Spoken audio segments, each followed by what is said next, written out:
Hi guys, I'm going to be talking about a sensitive topic, so if that sounds if the title is triggering, don't watch this video, okay? Okay, so I'm just going to be talking about my journey, where I'm at now, what led up to this, I guess, I don't really know. Just going to be talking about the topic in general, kind of to raise awareness, and I don't know. Yeah. I think this is a very big thing in my life that affected my life. You know, it's a very big thing. I don't know. So it's important to who I am. Does that make sense? I don't know. Whatever. I might just be yapping, but I'm also going to be touching up my makeup. So I have something to do with my hands. Okay, so it was the end of 6th grade. I was a loser. Listen, loser. I was a complete loser. I had 2 friends and I was honestly just struggling pretty bad. I had a lot of self-image issues. I did not like the way I looked. I thought I was super duper ugly and I was very insecure. I was also very loud. I was loud and annoying, objectively. Like, I was just annoying. So that would also lead me to be made fun of a lot. You know, so I was in 6th grade and struggling. So I got my arm here, this little area, my left arm. If you kind of look kind of close, you can still kind of see some of them, like that. Actually pretty faded, because that was 4 years ago. I never cut super duper deep. It was more about quantity than quality. Not quality, but the depth. Anyway, so I did that for a few months and then it was summertime. However, they were still fading. So during the sun, like the scars and stuff, like it was still healing. So I still had to wear hoodies and sweatshirts during the summer. And a lot of adults would comment on it. Strangely, I don't know why they thought they could do that, but they would always comment on it being like, isn't it too hot for that? You know, like adults do. If you ever see a kid out in public wearing a hoodie, 1, they could just be insecure.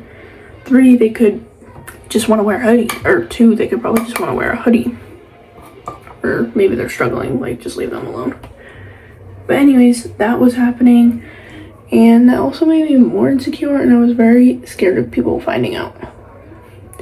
So I never told anyone. Until 8th grade. I was trying to think if it was 7th or 8th grade, but I'm pretty sure it was 8th grade when I finally told people. So it was October. I remember this distinctively because it was Friday the 13th in October. So everyone was making a big deal out of it because there's a horror movie called Friday the 13th, and I don't know, everyone's like, if the 13th ever falls on Friday. But it was in October, so it was like even more crazy. You know what I mean? Anyways, so I remember I had, so this was 8th grade because I had French first period. I did not want to go to French at all, and I was actually struggling and I wanted to relapse. Like, I wanted to do it again. So I was like, oh shoot, like what do I do? Like, I don't know. So I went down to the guidance office and my teacher, or the guidance counselor that I normally had, was actually gone. So I got put in a room with my 7th grade guidance counselor instead, because I knew her and she was available at the time. So I go in and I'm telling her about everything. I'm like, I feel like I need to do this again, and I used to do it like 2 years ago. And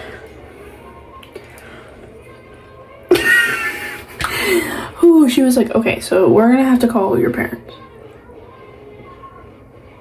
And I was begging her, I was like, please don't, like, please don't. And yeah, basically that was it.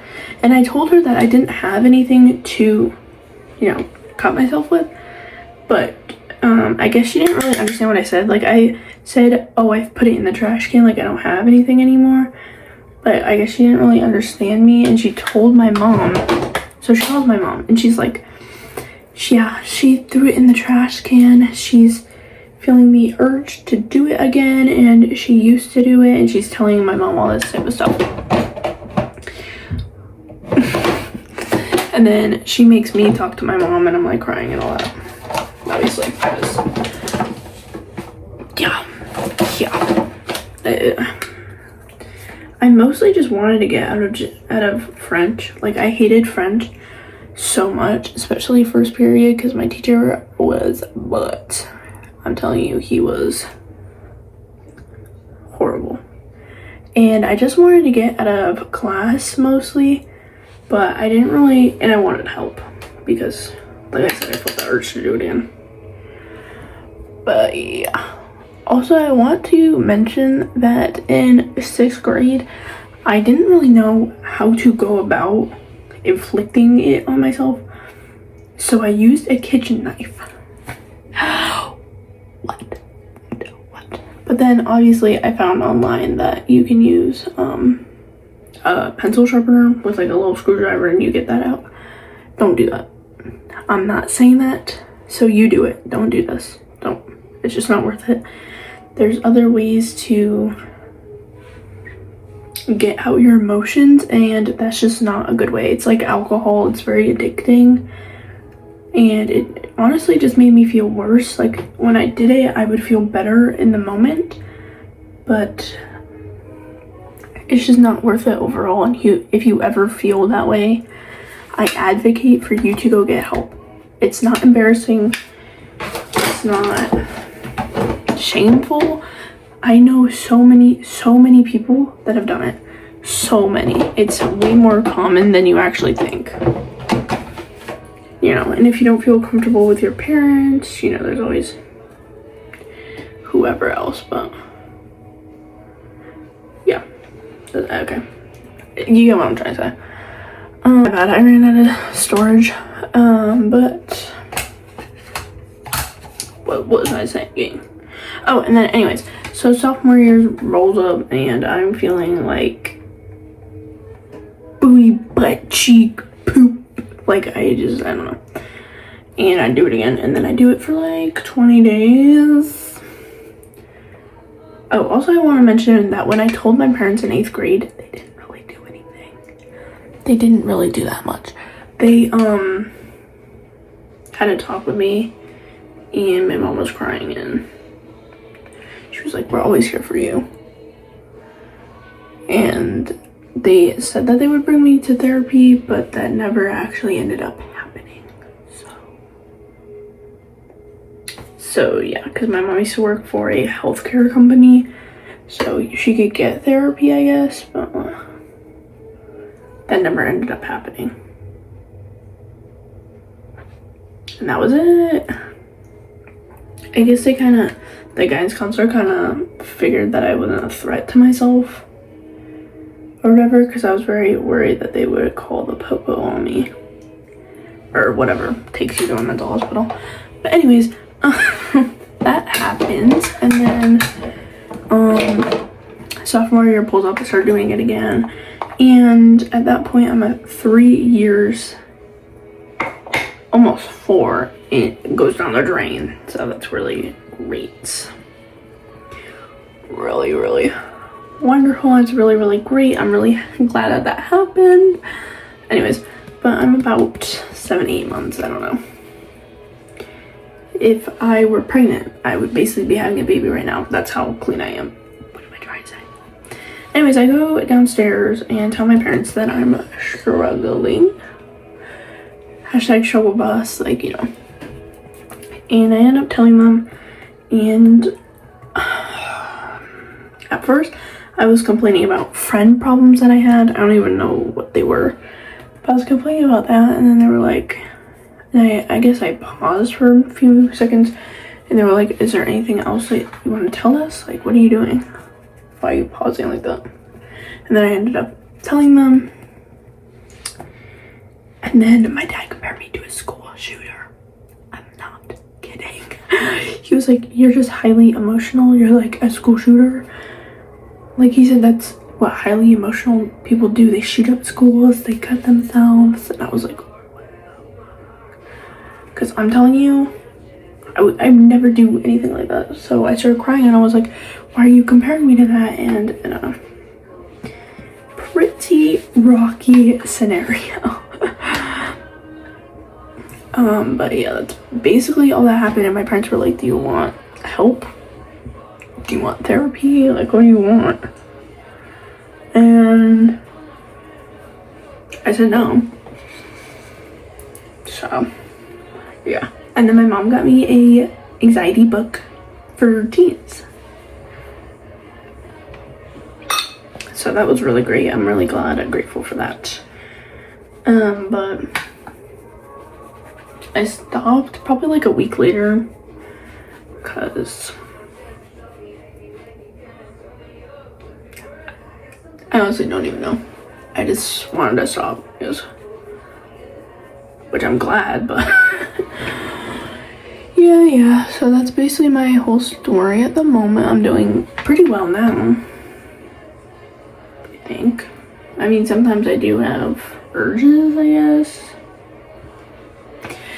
But not enough where I would actually ever do anything again. And yeah, I do. Okay, so basically in 6th grade I was doing it here, and then I moved to my leg here. I'll insert a pic of what the scars look like right now, so trigger warning, here it is. So yeah, they're pretty bad. So since it's summer and people can see them, I notice when people see them. I know that you're looking at them. They're not even like horrible. Like, I never went super deep, so they fade kind of fast, and they're not that dark. But you can still see them. You can still see them. You can see them. You can see it. You can see it. Okay. And honestly, I don't like it. I don't like it at all. But there's nothing I can really do. I think I just have to live with it until they fade, which would it probably won't take that long. But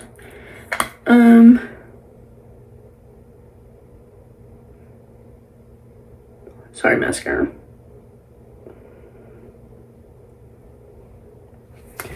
Yeah, that's basically my whole story with that. If you're ever struggling, just please look to other solutions.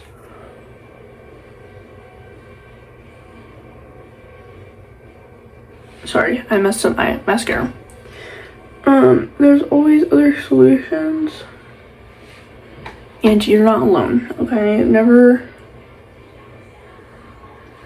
forget that you are never alone. So many people struggle with what you're maybe struggling with. And never ever be ashamed. Don't forget to reach out to people. There's always someone there for you, I promise. Pinky promise. And the way that I kind of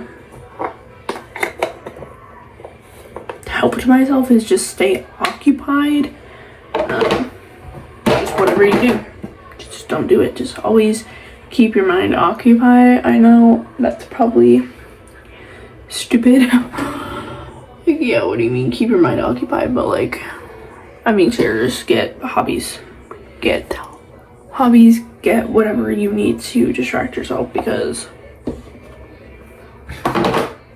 yeah, saved my life.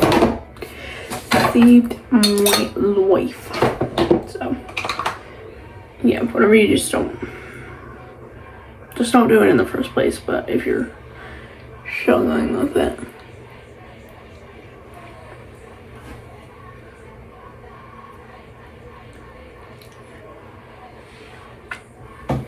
I love that. That looks really nice and glossy. Anyways, sorry. But yeah, I guess that's it, really. That's like my whole story with that. Remember that you will always have your scars, but just be grateful that they didn't kill you, okay? That's why I always tell myself, just be grateful I'm still here, because that's the reality of my situation. Just gotta be grateful for every day. And if you ever struggled in the past, just think about what you've experienced that your past self that maybe would have lost their life would have not seen. You know, in 6th grade I really contemplated that. You know, but I look back on myself and I think about all the stuff I would have missed out on. Truly, I mean, I would have never gotten married. I would have never met half my friends, and I never would have looked this good. No, okay. Well, seriously. Like, everything will pass. I promise you. Okay. Boom, boom, boom.